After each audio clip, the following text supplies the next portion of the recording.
cards. Nothing like needing a gaming upgrade to get the Tekzilla crew all frothed up about a new GPU.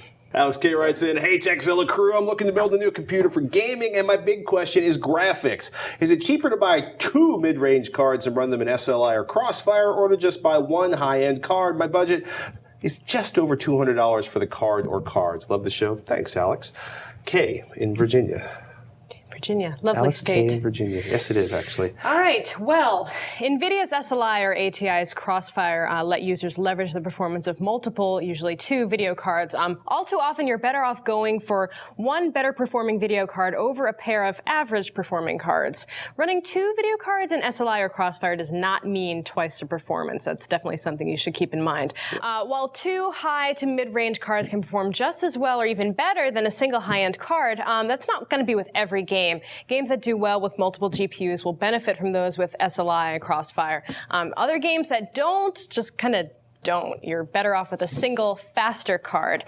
Video RAM is another thing to look at.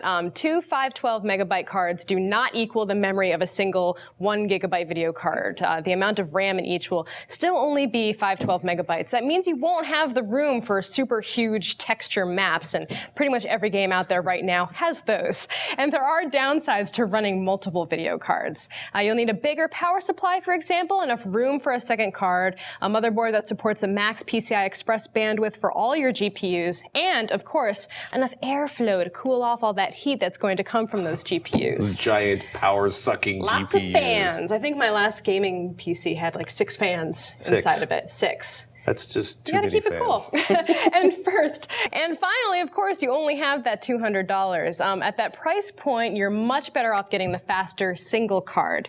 One of ATI's Radeon 4890s, though tough to find, is a great card for a smidge under $200. It doesn't support DirectX 11, though. If you want DX 11, Tom's Hardware says ATI's Radeon HD 5770 is the best deal under $200. If you can scrape up a bit more cash for like $240, a Radeon HD 5830 gets you a performance bump and DirectX 11 support. You might also want to consider a pair of Radeon HD 4850 boards in CrossFire configuration if you can find them for like $110 or so each. So that's going to put you a little bit over your price range, but might be worth it. Especially since those cards, like sometimes you find them for 110, sometimes they're 130. Yeah. At 110, it's kind of a deal. At 130, do a little price hunting. You might be able to find something for cheaper. Any of those cards will deliver awesome 1900 by 1200 performance.